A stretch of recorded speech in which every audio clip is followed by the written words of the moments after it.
प्यारे साथियों नमस्कार। कैसे हैं आप सभी। आशा करता हूं आप सभी लोग बहुत अच्छे होंगे। शानदार, स्वस्थ, जबरदस्त, जिंदाबाद और बहुत बढ़िया तरीके से आप लोगों की पढ़ाई चल रही होगी। मेरे प्यारे दोस्त, मैंने कल एक टॉपिक शुरू किया था जो हमारी लॉजिकल रीजनिंग होती है, जिसमें पूर्व धारणा, कार्यवाही, निष्कर्ष, पूर्वानुमान, तर्क, ये सारे क्वेश्चन हमारे बन रहे होते हैं।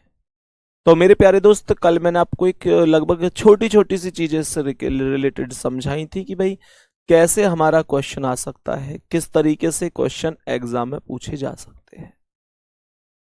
उसी व्यवस्था को मद्देनजर रखते हुए मैं आपको कुछ क्वेश्चन डिस्कस कराऊंगा। मैंने आपसे कल भी कहा था, कुछ बच्चों ने मुझे बाद में भी मैसेज किए कि भैया तुमने इस क्वेश्चन का आंसर ये बताया है, इसका आंसर तो ये भी हो सकता है। आपकी बात निश्चित रूप से मैं समझ सकता हूं कि आपकी सोच के हिसाब से ठीक होगी। मैंने ये नहीं कहा कि आपकी बात एकदम गलत है। मैंने कहा हो सकता है आपकी समझ से वो चीज ठीक बन रही हो, लेकिन प्यारे गुड्डा, वास्तविकता तो ये भी है कि मैं जो क्वेश्चन करा रहा हूं वो अपनी समझ भी लगा रहा हूं, और आंसर की ने जब जो क्वेश्चन पूछा गया था जिस एग्जाम में, उसका आंसर क्या दिया था, उन चीजों को भी ध्यान में रख रहा हूं। क्योंकि मैं जितने भी क्वेश्चन करा रहा हूं आपको यहां पर, मेरे प्यारे दोस्त, वो अकॉर्डिंग टू PYQ करा रहा हूं। दूसरी चीज, मेरे प्यारे साथी, मैं एक चीज और बता दूं, बहुत सारे क्वेश्चन ऐसे भी हैं जब क्वेश्चन अलग अलग एग्जाम में पूछा गया है और आंसर की में उसका आंसर भी अलग अलग ही दिया गया है। बहुत क्वेश्चन ऐसे इन टॉपिक में मैंने आज तक चेक किए हैं, जब SSC पूछती है तो कुछ और आंसर बताती है, रेलवे पूछता है तो कुछ और आंसर बताता है, पुलिस भर्ती बोर्ड पूछता है तो कुछ और आंसर बताता है। मेरे प्यारे दोस्त, इसका मतलब क्या है? इसका मतलब यह हुआ कि ये भी संभव है कि क्लास में आज मैं आपको जो कुछ पढ़ाऊं, कल हो सकता है कि सॉल्यूशन उसका एग्जाम में आंसर की एकाध क्वेश्चन ऐसा रख दे कि उसका आंसर ही कुछ और दे दे। मैं इतनी भी बात कह के चल रहा हूं। तो मेरे कहने का मतलब यह है कि मेरे द्वारा बताया गया आंसर इस वाले टॉपिक में फाइनल है, इस बात की गारंटी भी नहीं लूंगा मैं। समझो मेरी बात को। कोई डायरेक्शन टेस्ट होता, ब्लड रिलेशन होता, या मानकर चलो clock, calendar, ranking test, sitting arrangement, ये कोई भी होता तो मैं सीधा सीधा कहता जो मैं बता रहा हूं वो फाइनल है। लेकिन इन क्वेश्चनों में तो क्वेश्चन 10 किताबों में आप चेक करोगे तो हो सकता है अलग अलग आंसर मिले। भर्ती बोर्ड पूछ रहा है, अलग अलग विभाग पूछ रहा है, अलग अलग डिपार्टमेंट पूछ रहा है, प्यारे साथी, वहां अलग आंसर है। तो मेरा आंसर सबसे थोड़ा ही मिलेगा। मान के चलो मैं किसी क्वेश्चन में इसमें मैं कहूं कि भाई पहला सही है, तो मेरे प्यारे दोस्त इसका अर्थ क्या है? इसका अर्थ है कि पहला वाला सही है। इस बात को कल को SSC तो कह रही है कि पहला वाला सही है। हो सकता है रेलवे बोर्ड ना कहे कि सही है, या रेलवे बोर्ड कह दे सही है, SSC बोर्ड कह दे गलत है। मेरी बात आ रही है आपको समझ में कि नहीं? एक बार थम्स अप करके बताओ मेरी बात समझ में आ रही है। बात आ रही है समझ में? अब दूसरी चीज यहां पर यह है, अब तुम लोग कहोगे कि भैया क्या तुम श्योर नहीं हो? तो मेरे दोस्त, मैं ये कहूंगा, मैंने ये नहीं कहा कि मैं श्योर नहीं हूं।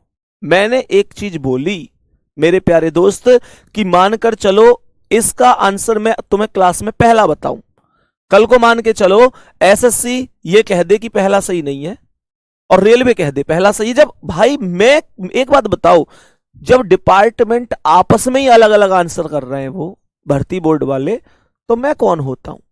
लेकिन ऐसा ऐसा नहीं है कि हर एक क्वेश्चन में ही होगा। ऐसा होगा मेरे प्यारे साथी, अगर मैं आपको 100 क्वेश्चन कराऊं तो मैक्सिमम 1 से 2 क्वेश्चन में। ऐसे थोड़े ही कि हर एक क्वेश्चन में ही भर्ती बोर्ड अलग अलग आंसर दे रहा है, हर एक क्वेश्चन में नहीं। 1 से 2 क्वेश्चन में मेरे प्यारे साथी, अगर मैं आपको 1% निकाल के दूं तो 100 क्वेश्चन में से 1 से 2 क्वेश्चन ऐसे हो सकते हैं जिनमें मेरे विचार अलग हैं, आपके विचार अलग हैं, रेलवे के विचार अलग हैं, एसएससी के अलग हैं, पुलिस बोर्ड के अलग हैं। ये बात ध्यान से समझो। अब कुछ लोग कमेंट, एक बच्चे ने पता है क्या कमेंट किया, एक बच्चे ने कमेंट किया कि भाई इसका मतलब आप खुद ही से और नहीं हो। सही बात है। मैं फिर से कह रहा हूं, 100 क्वेश्चन में से एक दो क्वेश्चन ऐसा हो सकता है जो विवादित बन जाए। मैं कह के चल रहा हूं इस बात को, आ रही है बात समझ में? 100 क्वेश्चन में से एक दो क्वेश्चन विवादित बन सकता है। और अगर कोई ये कहता हो, कोई भी ये कहता हो, कोई भी टीचर या कोई भी व्यक्ति कि मैं 100% कह रहा हूं कि जो मैं क्लास में पढ़ाऊंगा भर्ती बोर्ड वही आंसर मांगेगा, तो मुझे दिखाना एक बार। मैं निश्चित रूप से जो व्यक्ति आंसर बता रहा है एक आध क्वेश्चन ऐसा जरूर बता दूंगा जो जो दूसरी किताब में कोई और आंसर टिक कर रखा है। मेरे प्यारे दोस्त, ये टॉपिक ही ऐसे होते हैं, समझ की बात होती है, कोई फॉर्मूला नहीं होते, कोई भी चीज ऐसी नहीं होती। इस बात को हम समझते हुए चलेंगे। मेरी बस ये है कि जो चीज है वो स्पष्ट है, वो मैंने आपको बता दी है। जो चीज थी कि भर्ती बोर्ड अलग अलग आंसर कभी कभी मान लेता है। समझ में आ रही है? अब हम स्टार्ट करते हैं। पहला वाला क्या कह रहा है, एक बार समझने की कोशिश करना। हालांकि मैं अपनी ओर से आपको बेस्ट ही कराने की कोशिश करूंगा। और मेरे प्यारे साथी, सच बात यह भी है कि दुनिया का कोई भी टीचर इन टॉपिक में अपने मंच पे खड़े होकर बेशक कह दे कि मैं श्योर से कह सकता हूं सब कुछ ऐसे ही होगा। मेरे प्यारे साथी, दुनिया का एक सिंगल टीचर अगर यह कहता है कोई भी कि मैं श्योर हूं हर एक क्वेश्चन में, ऐसे मुझे 1000 क्वेश्चन दे दो और जो मैं कह रहा हूं वही सही है, तो मैं कह रहा हूं उसकी बस एक ही वजह कि वो टीचर भी झूठ ही बोल रहा है। वास्तविकता बता रहा हूं मैं ऐसे नहीं। प्यारे साथी, वास्तविकता है कि इन टॉपिकों में अलग अलग व्यक्ति के अलग अलग विचार हो सकते हैं। बात समझ में आ रही है? मैंने इस वजह से इस बात को बोला है। कुछ लोगों को बेशक लगेगा यार संदीप सर ही इसमें, तो ये तो खुद ही इसमें कंफ्यूज है। मैंने कहा 100 क्वेश्चनों में से एक दो क्वेश्चन में हर व्यक्ति कंफ्यूज हो सकता है, मैं भी, आप भी, कोई अन्य टीचर भी।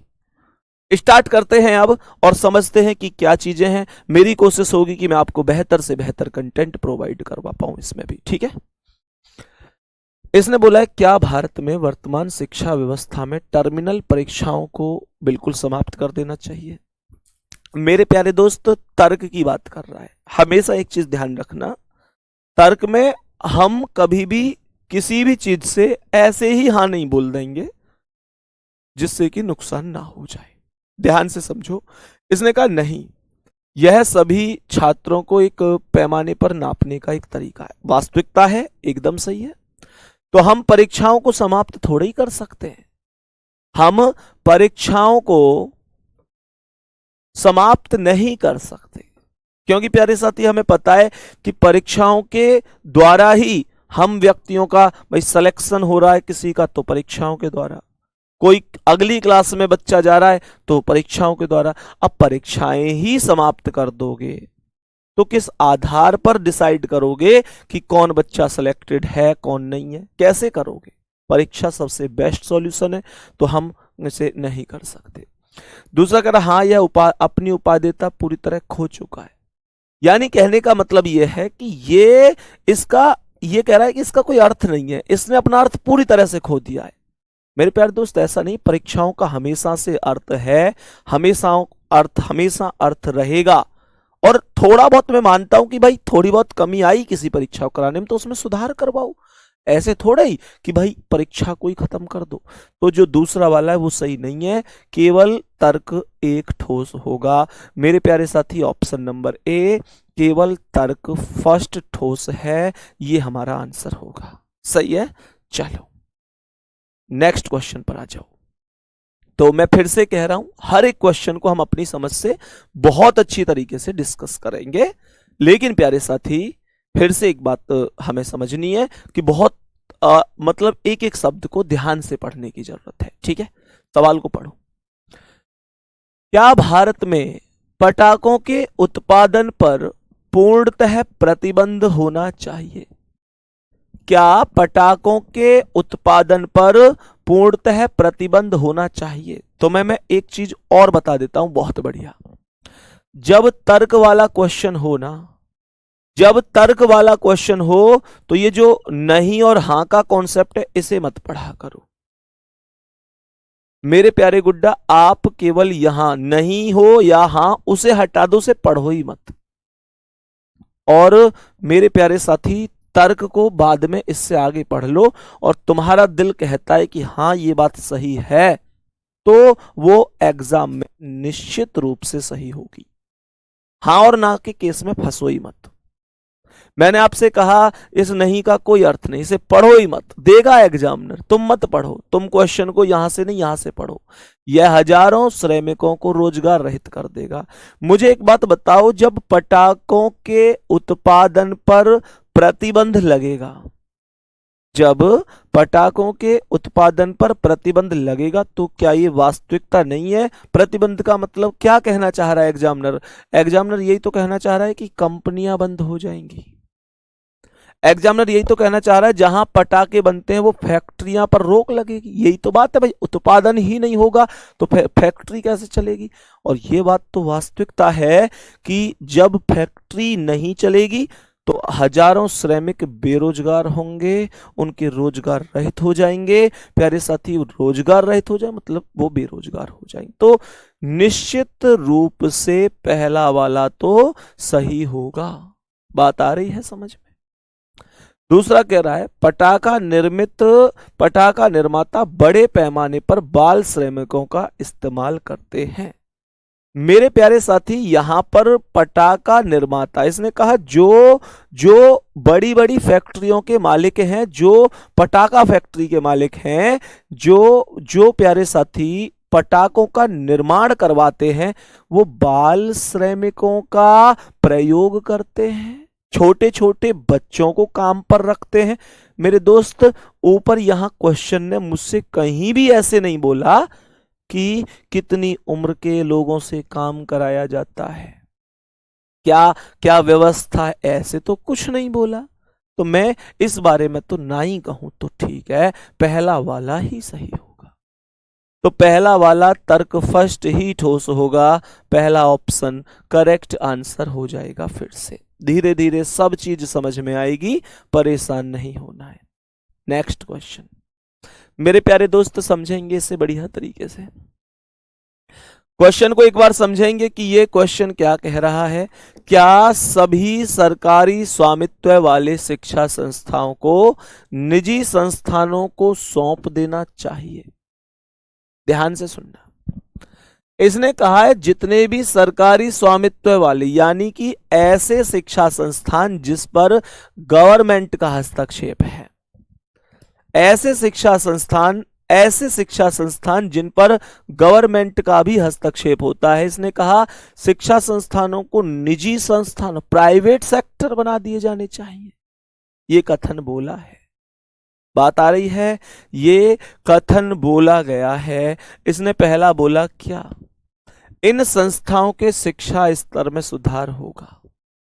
मेरे प्यारे साथी, एक चीज हम लोग बेहतर तरीके से जानते हैं, ये हमें भी पता है कि प्राइवेट सेक्टर में चीजें कहीं ना कहीं आज की तारीख में तो बेस्ट हैं, बढ़िया हैं, मानोगे कि नहीं?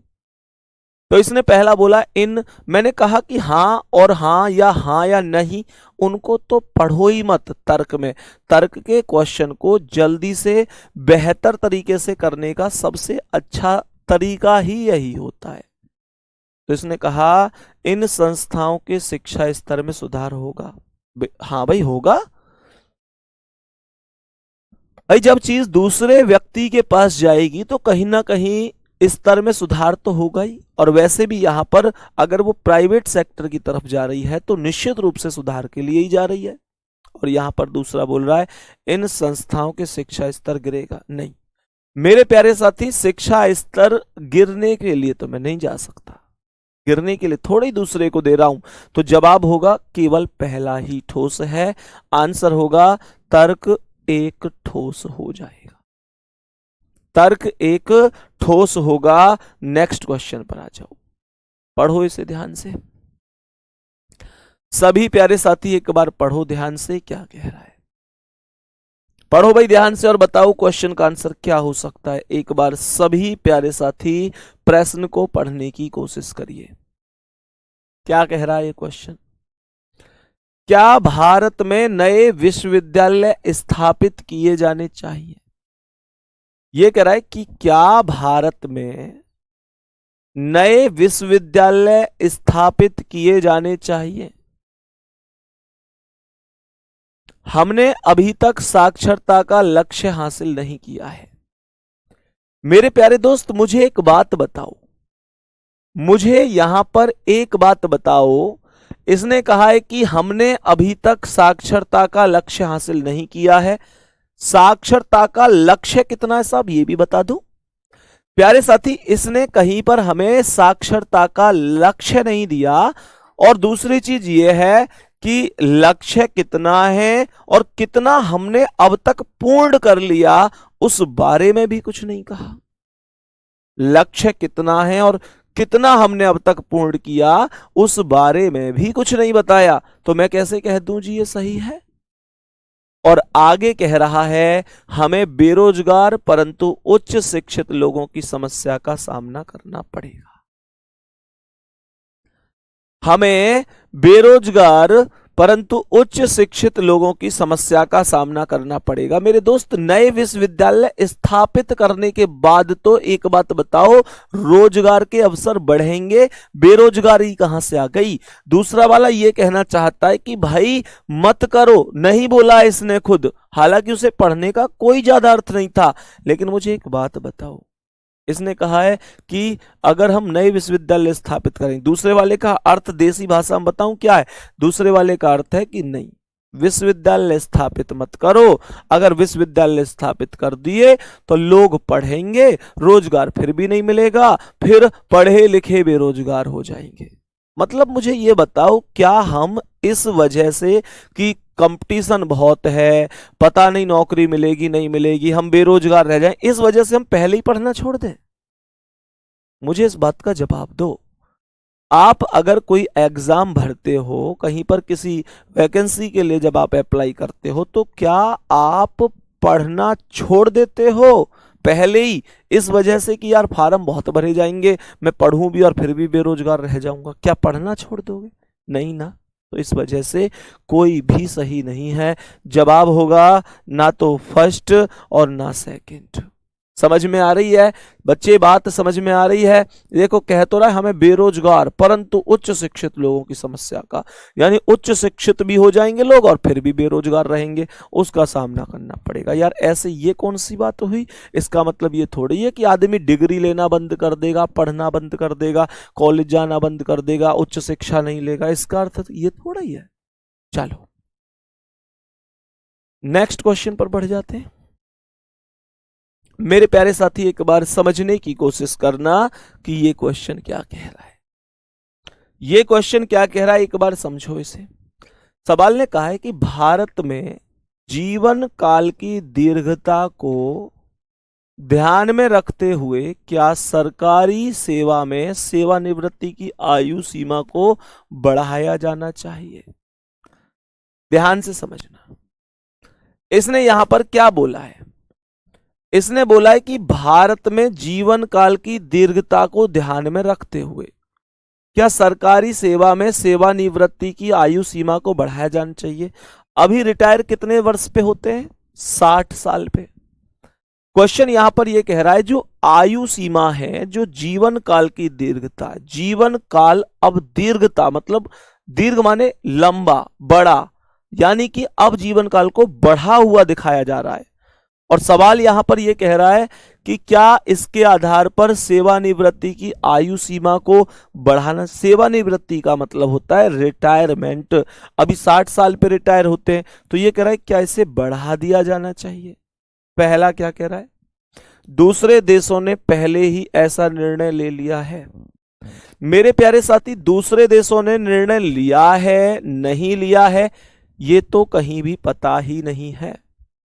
दूसरा यहां पर कहता है कि यह लाखों कर्मचारियों की यथार्थ मांग है। मेरे प्यारे दोस्त, अब आप लोग कहेंगे कि दूसरा वाला भी गलत है, पहला तो गलत है ही। आप लोग कहेंगे दूसरा भी गलत है, लेकिन मैं कहूंगा दूसरा सही है। क्यों? सर एक बात बताओ, मुझे एक बात बताओ कि व्यक्ति या कोई गवर्नमेंट है, कोई सरकार है, वो डायरेक्ट तो कभी भी ऐसे डिसीजन नहीं लेगी भाई 60 पर रिटायर होते हैं, 60 पे ही हो रहे हैं। किसी ना किसी मांग उठने के बाद ही उन्होंने ये डिसीजन लिया होगा। और प्यारे बच्चे, मांग कौन करेगा? मुझे ये बताओ कि जैसे अभी हम हैं, मतलब हम और आप, अभी हमारा सिलेक्शन नहीं हुआ है, तो पता है हमारी कोशिश क्या होगी कि जैसे अभी रिटायरमेंट 60 वर्ष पे होता है, तो ये रिटायरमेंट 50 वर्ष पे होना शुरू हो जाए। ये उन लोगों की कोशिश होती है जो अभी तक जॉब नहीं ले पाए हैं, तैयारी कर रहे हैं। भाई हमारी कोशिश क्यों? क्योंकि हमको उससे फायदा है। एक आदमी 60 साल पे जाकर रिटायर होता है, एक आदमी 60 साल पे रिटायर होता है, तो कहीं ना कहीं अगर मैं वो आदमी 50 साल पे रिटायर होने लग जाए तो वैकेंसी बढ़ेंगी कि नहीं बढ़ेंगी? सीधी सी बात है, 60 साल पे एक आदमी रिटायर हो रहा था, वो 50 पे रिटायर हो गया, तो वैकेंसी जल्दी खाली हुई, वैकेंसी जल्दी खाली हुई। और बेटा डिमांड किस चीज की होती है? जिसकी आवश्यकता होती है। तो ये बात है कि नहीं, जब वैकेंसी खाली हो गई, जो आदमी काम कर रहा था वो 10 साल पहले रिटायर हो गया, तो ऐसे तो बहुत सारे आदमी होंगे। तो मेरे प्यारे दोस्त, इसका मतलब ये है, हम नौजवानों की मांग तो ये होगी कि हां जल्दी रिटायर करो ताकि वैकेंसी खाली हो। वैकेंसी खाली होगी तभी तो आएगी, जब आएगी जब भी तो हमको अवसर मिलेंगे गवर्नमेंट जॉब के। लेकिन प्यारे साथी, यहां पर हमारी बात नहीं की इसने दूसरे में, इसने बोला यह लाखों कर्मचारियों की मांग है। गुड्डा, कर्मचारियों का अर्थ है जो नौकरी कर रहे हैं। अब अपने हिसाब से दूसरे पहलू को देखो, जो आदमी नौकरी कर रहा है। मुझे एक बात बताओ, हम नौकरी नहीं कर रहे, तो एक आदमी जो 60 में रिटायर होता, हम कोशिश कर रहे हैं वो 50 में रिटायर हो जाए ताकि हमें भी मौके मिले। लेकिन जो आदमी नौकरी कर रहा है, गुड्डा, वो क्यों चाहेगा कि 60 में रिटायर हो जाए? वो ये चाहेगा कि उसकी 10 साल बढ़ जाए। जो नौकरी कर रहा है वो क्या चाहेगा कि मेरी तो 10 साल और बढ़ जाए। तो उसी की तो मांग होगी। जब यहां पर सेवानिवृत्ति रिटायरमेंट की आयु को बढ़ाने की बात हुई है, अगर गुड्डा घटाने की बात होती, तो ये मांग किससे जोड़ी जाती? घटाने की मांग जोड़ी जाती उन नौजवान युवाओं से जो अभी तक बेरोजगार हैं, लेकिन अपनी नौकरी की तलाश में हैं और इस चीज की उम्मीद लगा रहे हैं कि वैकेंसी खाली होगी तो वैकेंसी आएगी और हमें अवसर मिलेंगे। लेकिन गुड्डा यहां पर बात हुई है बढ़ाने की, तो भैया बढ़ाने की डिमांड कहां से आई होगी? जो लोग कर रहे हैं नौकरी वो चाहेंगे कि और बढ़ जाए, तो इसलिए दूसरा सही है। एक बार थम्स अप करके सभी प्यारे साथी बताओ, पूरा क्वेश्चन बेहतर तरीके से समझ में आया कि क्या क्वेश्चन था, कैसे हमें करना था? ठीक है, चलो बहुत बढ़िया। तो मेरे प्यारे साथी, हम बोलेंगे कि भाई दूसरा वाला एकदम सही होगा, बी वाला एकदम करेक्ट है। नेक्स्ट क्वेश्चन पे आ जाओ मेरे प्यारे साथी, नेक्स्ट क्वेश्चन पर आओ, एक बार और समझो क्या कह रहा है। मुझे लगता है एक एक क्वेश्चन का पूरी तरीके से मैं आपको विस्तार करके समझा पा रहा हूं, पूरी तरीके से विस्तार करके समझा पा रहा हूं। फिर भी कभी आपको लगे कि यार कुछ यहां पर अभी ये समझ नहीं आया तो बता देना, ठीक है? समझो इसे, पढ़ो भाई ध्यान से। सभी प्यारे साथी एक बार पढ़ो क्वेश्चन को ध्यान से कि क्या आंसर बन सकता है। कोशिश करो भाई जल्दी से, कोशिश करो। मुकेश, रोशनी, रीना, सौरभ, सोनू, विकास, श्याम, पाटिल, दीपक, बसंत, रवि, रजनीश, रोहित, अजय, मनीषा, सभी प्यारे साथी बताओ, पढ़ो क्वेश्चन को। बहुत बढ़िया, राहुल, प्रियांशी, साहिब, सभी प्यारे साथी बताएंगे क्या कह रहा है, सवाल क्या कह रहा है, पढ़ो। सवाल कहता है कि क्या भारत को बहुराष्ट्रीय कंपनियों को अनुमति देनी चाहिए कि वे उसके समुद्र के विस्तार, आर्थिक क्षेत्र के स्रोतों का अन्वेषण करें? मेरे प्यारे साथी ध्यान से सुनना, सवाल को बहुत अच्छी तरीके से समझना। ये जो क्वेश्चन आप अभी बोर्ड पर देख रहे हैं ये विवादित क्वेश्चन है। ये वही क्वेश्चन है जिसके बारे में मैंने आपको कई बार ये बताया कि मेरे प्यारे साथी, कुछ क्वेश्चन एसएससी कहती है पहला सही है, बैंक कहता है दोनों सही हैं, रेलवे कहती है केवल दूसरा सही है, पुलिस विभाग कहता है कोई सही नहीं। मतलब कुछ क्वेश्चन ऐसे जहां पर अलग अलग भर्ती बोर्ड के अलग अलग विचार हैं, ये क्वेश्चन उन्हीं में से एक है। तो मेरे प्यारे दोस्त, इस क्वेश्चन का आंसर क्या हो सकता है ये तुम एक बार जरूर डिस्कस करके मुझे बताना, और मैं आपको बहुत अच्छी तरह से सारा इसे बेहतर तरीके से, मेरे प्यारे साथी, बेहतर तरीके से एक बार बाकी लोगों के साथ भी डिस्कस करके कि भाई क्या इसका बेहतर हो सकता है। आप में से भी बहुत सारे बच्चों की राय आएगी तो मैं आपको तब जवाब दे पाऊंगा कि कौन सा सही हो सकता है। अभी मैं नहीं बता सकता, ठीक है, अभी नहीं बता सकता कि कौन सा सही है। तो प्यारे बच्चे, इसे हम कल डिस्कस करेंगे। मतलब यह कि जब डिस्कस करेंगे जब हम इस पर कॉन्फिडेंट हो जाएंगे कि हाँ ये वाला सही है, ठीक है। चलो नेक्स्ट, अगला सवाल पढ़ो। इस सवाल को, क्वेश्चन को ध्यान से समझने की कोशिश करना। सवाल ने कहा है कि क्या किसी मंत्री पर भ्रष्टाचार का आरोप लगाए जाने पर उसे अपने पद से इस्तीफा दे देना चाहिए। ध्यान से सुनना, अपने हिसाब से मत सोचना कि तुम्हारा मन कह रहा है कि दे देना चाहिए तो दे दो, नहीं देना चाहिए तो नहीं दो। थोड़ा बहुत अपने ईमानदारी से भी जवाब देना कि यार क्या वास्तव में ऐसा होना चाहिए। इसने कहा क्या किसी मंत्री पर भ्रष्टाचार का आरोप लगाए जाने पर उसे अपने पद से इस्तीफा दे देना चाहिए। पहला कह रहा है कि इससे मंत्री पद की गरिमा बढ़ती है। अच्छा, किसी मंत्री पर भ्रष्टाचार का आरोप लग गया, किसी आदमी ने कहा, मेरे प्यारे साथी, कि इस आदमी ने मतलब 150 करोड़ रुपए लिए।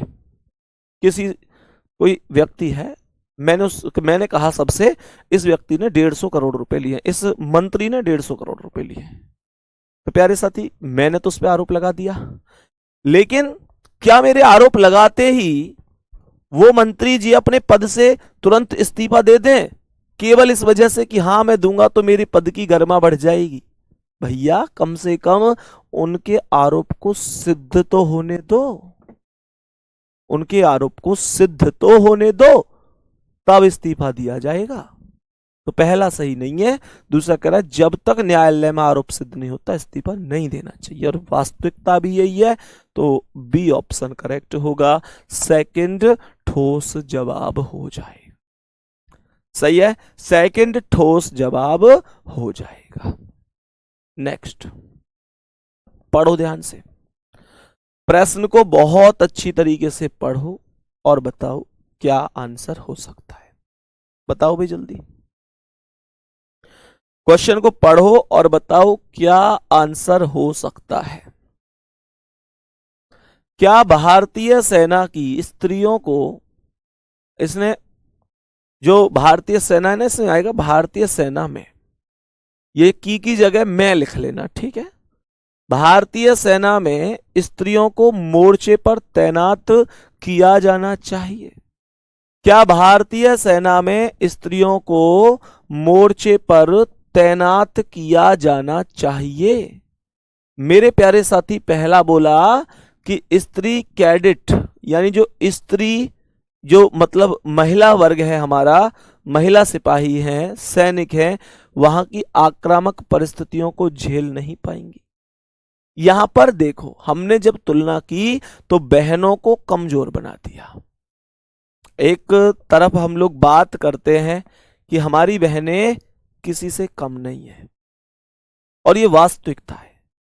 जितने मौके हम लोगों को मिलते हैं उतने हमारी बहनों को भी मिले तो निश्चित रूप से हमारी बहनें हमसे आगे जा सकती हैं। निसंदेह है प्यारे साथी, हमारी बहनें हमसे आगे जा सकती हैं। क्या हमारी बहनों ने 10वीं में टॉप नहीं किया? क्या 12 में टॉप नहीं किया? किसी एग्जाम में टॉप नहीं किया? यूपीएससी, आईएएस, पीसीएस में टॉप नहीं किया? क्या हमारी बहनों ने जहाज तक नहीं उड़ाए? प्यारे बच्चे, मैंने कहा हमारी बहनें हर क्षेत्र में आगे हैं, हमने उन्हें मौका तो दिया हो। अगर हमने बहनों को मौका दिया तो नो डाउट मेरे प्यारे साथी, हमारी बहनें हमसे भी आगे हैं। बात आ रही है समझ में? अब यहां पर मुझे एक बात बताओ, पहले वाले तर्क में क्या बहनों को कमजोर साबित नहीं किया जा रहा? उसने कहा है कि क्या आक्रामक परिस्थितियों को नहीं झेल पाएंगी, ये क्या जवाब हुआ? मेरे प्यारे दोस्त, हमने कहेंगे कि स्त्री पुरुष के बीच कोई अंतर नहीं होना चाहिए। अगर अगर उनको लगता है कि हम संभाल सकती हैं, हमको लगता है कि हाँ वो इस लायक हैं, तो निसंकोच निसंदेह हम कहेंगे उनको भी मौका दिया जाना चाहिए। और ऐसा हो रहा है। हमारी बहनें, हमें गर्व है इस बात पर कि हमारी बहनें भी आज आज आर्मी का हिस्सा बनती हैं, बीएसएफ का हिस्सा बनती हैं, सीआरपीएफ, सीएसएफ। और मैं उन सभी माता पिताओं को अपने इस मंच से सल्यूट करना चाहूंगा, हाथ जोड़कर बहुत बहुत धन्यवाद व्यक्त करना चाहूंगा, जो हमारी बहनों को भी आगे बढ़ने का मौका दे रहे हैं, अपनी बेटियों को भी मन से पढ़ा रहे हैं, अपनी बेटियों को अपने बेटों से कम नहीं समझ रहे, निसंकोच बहुत मेहनत उन बेटियों के साथ कर रहे हैं। और मैं उन बेटियों से, उन बहनों से यही निवेदन करूंगा कि जिन माता पिता ने तुम पर बहुत भरोसा किया है, जिन माता पिता ने दुनिया के ताने सुन सुनकर तुम्हें पढ़ाया है, गुड़िया तुम भी एक दिन उनका सीना गर्व से जरूर चौड़ा करना, और ताकि वो दुनिया को बता सके कि हमने अपनी बिटिया को इसलिए पढ़ाया था, आज हमारी बिटिया सफल हो गई, आज उसका सिलेक्शन हो गया। गुड़िया, तो आपको ध्यान रखना है, माता पिता को गर्व होना चाहिए आप पर, क्योंकि आप जब कामयाब होंगी तो विश्वास करो, 4 पड़ोस की और भी लड़कियां जो शायद आज नहीं पढ़ पा रही हैं, लेकिन आपकी कामयाबी को देखकर उनके माता पिता उनको भी पढ़ाएंगे कि जब इसकी बिटिया कर सकती है तो मेरी बिटिया भी कर सकती है। ठीक है, तो ये चीज होनी चाहिए मेरे प्यारे साथी। तो दूसरा वाला सही होगा, सेकंड एक ठोस कथन तर्क हो जाएगा, दूसरा एकदम सही है। नेक्स्ट क्वेश्चन बढ़ते हैं, इसका आंसर बताओ। सभी प्यारे साथी बताएंगे इस क्वेश्चन का करेक्ट आंसर क्या होगा।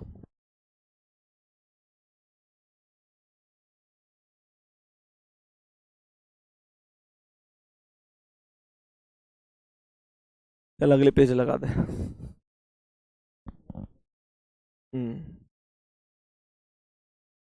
ये थोड़ा ही है। हेलो हेलो, आवाज चेक करना आ रही है?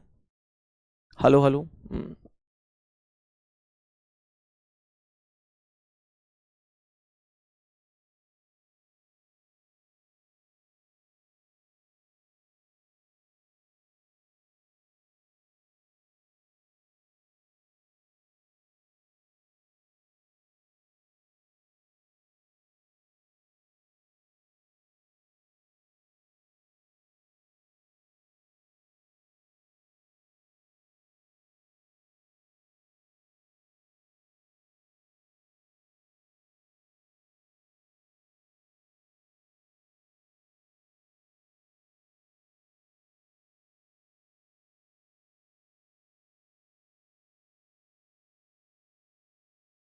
हाँ भाई, सवाल को बताएंगे एक बार। क्या सभी परिवहन निगमों को निजी संगठनों के हाथ में सौंप देना चाहिए? निजी संगठन की बात कर रहा है। इससे सेवाओं की गुणवत्ता और समयबद्धता दोनों में महत्वपूर्ण परिवर्तन होगा। दूसरा, इससे सभी स्तरों के कर्मचारियों की नौकरी सुरक्षित नहीं होगी। भाई क्यों? जरूरत तो फिर भी पड़ेगी। केवल पहला वाला सही होगा, केवल तर्क फर्स्ट ठोस हो जाएगा। ठीक है, अब हम आगे बढ़ते हैं। कुछ क्वेश्चन हमने जो कल यहां पर सॉल्व किए थे मेरे प्यारे साथी, उसके बाद हम उससे आगे बढ़ते हैं जो हम जहां तक हमने कल सॉल्व किए थे। कल मैंने आपको एक क्वेश्चन ये बताया था जाते जाते, इसने कहा था कि इस बार रेलगाड़ी से हमारी यात्रा बहुत आरामदायक थी। किसी व्यक्ति ने कहा है कि इस बार रेलगाड़ी से हमारी यात्रा बहुत आरामदायक थी, क्योंकि हमने एसी श्रेणी के डिब्बे में टिकट बुक किए थे।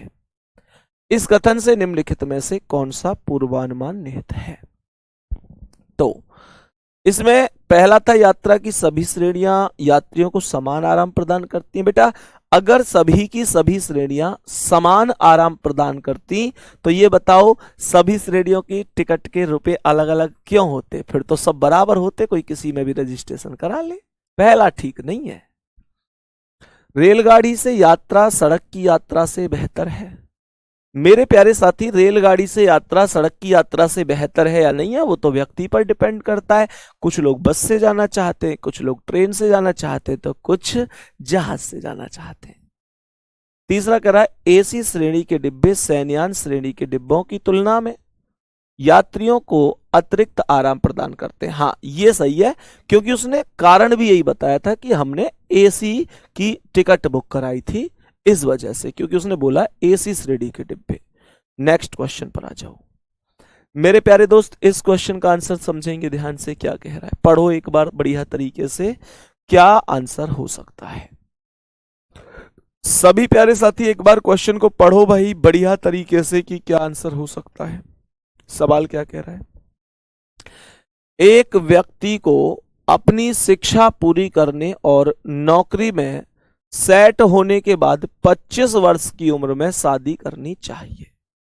ध्यान से सुन लो, जिन लोगों ने अभी 18 साल के होते यूं लगे कि पता ना कब मेरे घर में शहनाई बजेगी, ध्यान से सुनो इसे क्या बोला इसने कहा एक व्यक्ति को अपनी शिक्षा पूरी करने, यानी पहला काम है अपनी शिक्षा पूरी करो, फिर नौकरी में सेट हो जाओ और 25 वर्ष की उम्र में शादी करनी चाहिए। कह रहा है इस कथन से निम्नलिखित में से कौन सा पूर्वानुमान निहित है? चेक करो एक एक करके। पहले ने क्या कहा? 25 वर्ष की उम्र में एक व्यक्ति परिपक्व और वित्तीय रूप से स्थिर भी होता है। दूसरा कह रहा है 25 वर्ष की उम्र से पहले अच्छी लड़कियों का मिलना मुश्किल होता है। नहीं, ये ठीक नहीं है बेटा। तुमने खूब खूब ढूंढ ढूंढ के पता ना कितनी ढूंढ दी, ये भी वास्तविकता है तुम्हारी, मैं तुम्हें जानू। ये तो तुम पे लागू ना है रही कि 25 वर्ष से पहले अच्छी लड़कियों का मिलना मुश्किल होता है। 18-19 साल के थे तुम, तब से पढ़ते आ रहे हो। ठीक, पढ़ने की बात कर रहा हूं। लड़कियां उन लड़कों को स्वीकार नहीं करती जिनकी आयु 25 वर्ष से अधिक होती है। 25 वर्ष से अधिक वाले लड़के क्या लड़कियों को पसंद नहीं आते? ऐसी बात कहां है? ऐसी बात तो नहीं है मेरे प्यारे साथी। लड़कन की तो 30 साल के इनकी भी शादी हो गए, हाँ या ना? लड़कन की तो 40 साल हो, 50 साल, भाई शादी वाला बिचौलिया तगड़ा होना चाहिए, उसमें कौन सी बात है।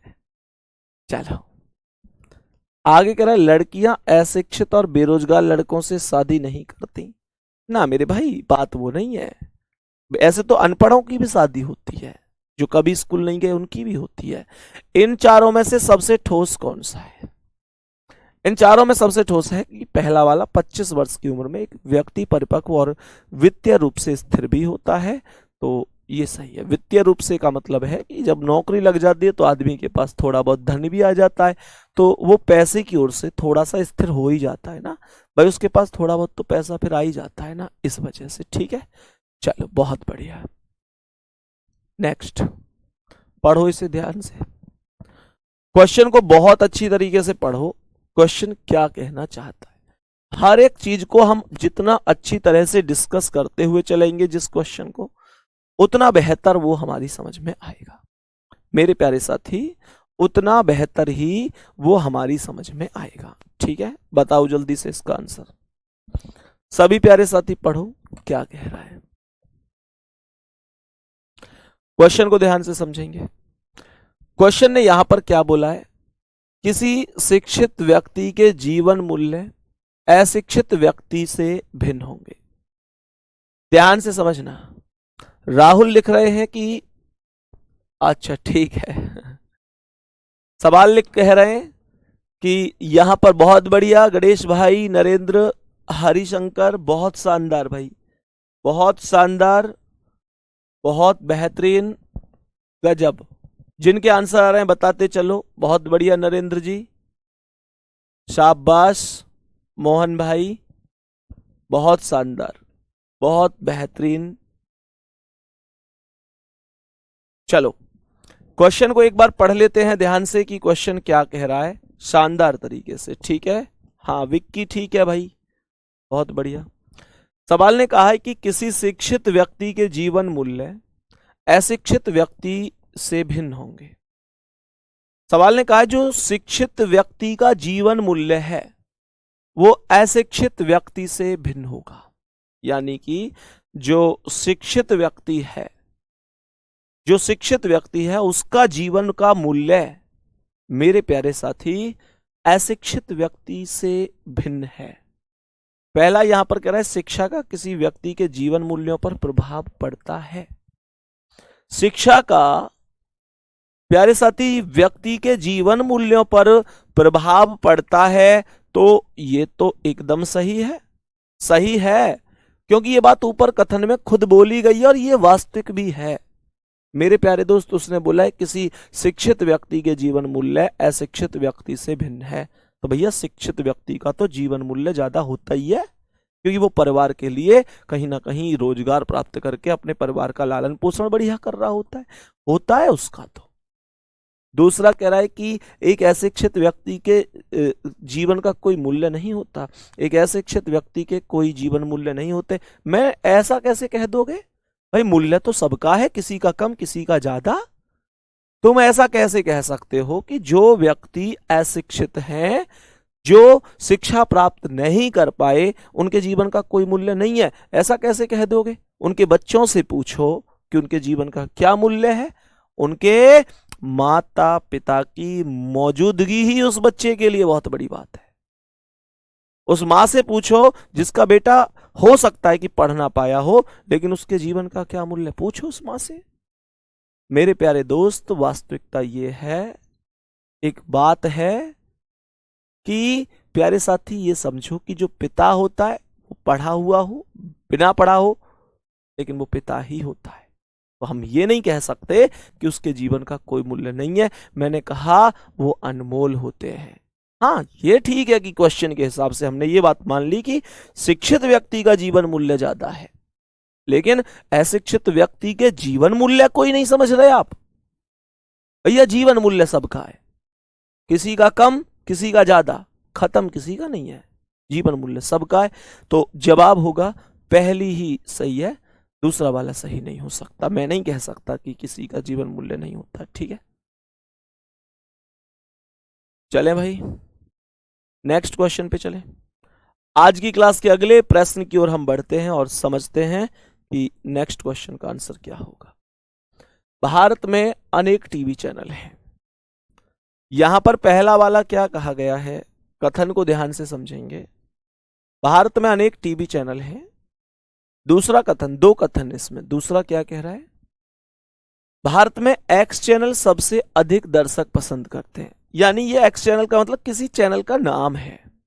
मेरे प्यारे साथी, तो जैसे अभी आजकल सब लोग मैच देखना पसंद कर रहे हैं, तो मेरे प्यारे गुड्डा कहने का मतलब है, या मान के चलो नाटक आते हैं, यहाँ में घर घर खेली है, छोटी बहू, प्यारे साथी कभी मतलब बहुत तरीके के मुझे लगता है कई सारे नाटक होते हैं। तो लोगों को अपने अपने चैनल पसंद होते हैं, कोई किसी नाटक को कोई किसी नाटक को देखते हैं। रामायण आती है, महाभारत आती है, भागवत गीता के प्रोग्राम आते हैं, प्यारे बच्चे गणेश जी का प्रोग्राम आता है, ये सारी चीजें होती हैं। तो इन्होंने कहा है कि सबसे ज्यादा ये चैनल पसंद आता है। सभी लोग टीवी नहीं देखते, पहला ये है। दूसरा है भारत में अन्य चैनलों की अपेक्षा एक्स चैनल को अधिक पसंद करते हैं। भारत में टीवी चैनलों की संख्या पर, मतलब यही बात तो बोली गई है, बी ऑप्शन वाली, यही करेक्ट है यही करेक्ट है, सही है। चलो नेक्स्ट, परिसर को साफ रखना सरकार का कर्तव्य नहीं है बल्कि व्यक्ति का है। परिसर का मतलब होता है जैसे तुम्हारे पास कोई पार्क हो सकता है, तुम्हारे आसपास का माहौल हो सकता है, वातावरण, सड़क हो सकती है। तो इसने कहा हर चीज का ध्यान ये नहीं है कि सरकार ही रखे, वो व्यक्ति का खुद का भी कर्तव्य है, जहां वो जिस वातावरण में रह रहा है, जिस परिसर में रह रहा है, उसे साफ सुथरा रहे, ये व्यक्ति का भी कहीं ना कहीं दायित्व होता है। एकदम सही बात है। तो इसने कहा है कि पहला, सरकार को अस्वच्छ परिसर के आरोप का भागीदार बनना चाहिए। सरकार को अस्वच्छ परिसर के जो परिसर है उसका भागीदार बनना चाहिए। ये तो मैं नहीं कह सकता, क्योंकि उसने साफ मना किया है, व्यक्ति को परिसर को साफ रखने में अहम भूमिका निभानी चाहिए। इसने कहा परिसर को, व्यक्ति को परिसर को साफ रखने में एक भूमिका निभानी होगी। हाँ, ये सही है, ये एकदम सही है। दूसरा वाला बहुत ही एकदम सही जवाब होगा मेरे प्यारे दोस्त, उसने यही बोला है प्यारे साथी कि व्यक्ति को एक अपनी भूमिका निभानी होगी। ठीक है, चलो नेक्स्ट क्वेश्चन क्या है, इस पर आ जाओ, पढ़ो भाई ध्यान से। सभी प्यारे बच्चे एक बार क्वेश्चन को ध्यान से पढ़ेंगे, समझेंगे और बताएंगे क्या आंसर होगा। सभी प्यारे साथी एक बार क्वेश्चन को ध्यान से समझेंगे और बताएंगे क्या आंसर हो सकता है।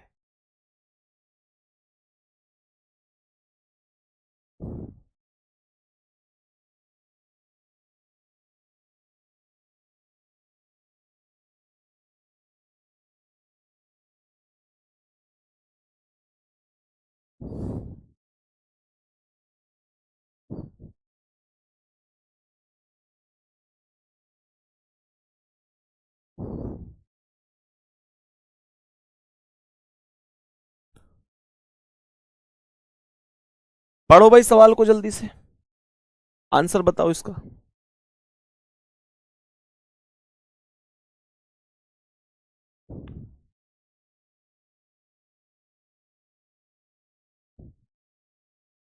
सवाल कह रहा है कि विराट के क्रीज पर होने से भारत न्यूजीलैंड के खिलाफ मैच जीतने के लिए आवश्यक 30 रन 2 ओवरों में बना लेगा।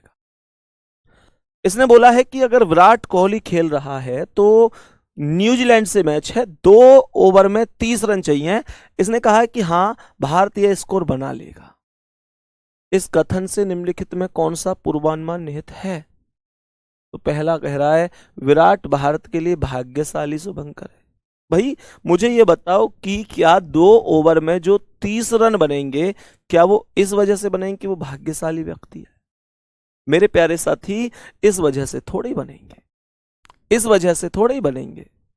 यहां पर भाई इसने एक बात बोली थी कि विराट के क्रीज पर होने से भारत न्यूजीलैंड के खिलाफ मैच जीतने के लिए आवश्यक 30 रन 2 ओवरों में बना लेगा। इस कथन से निम्नलिखित में कौन सा पूर्वानुमान निहित है?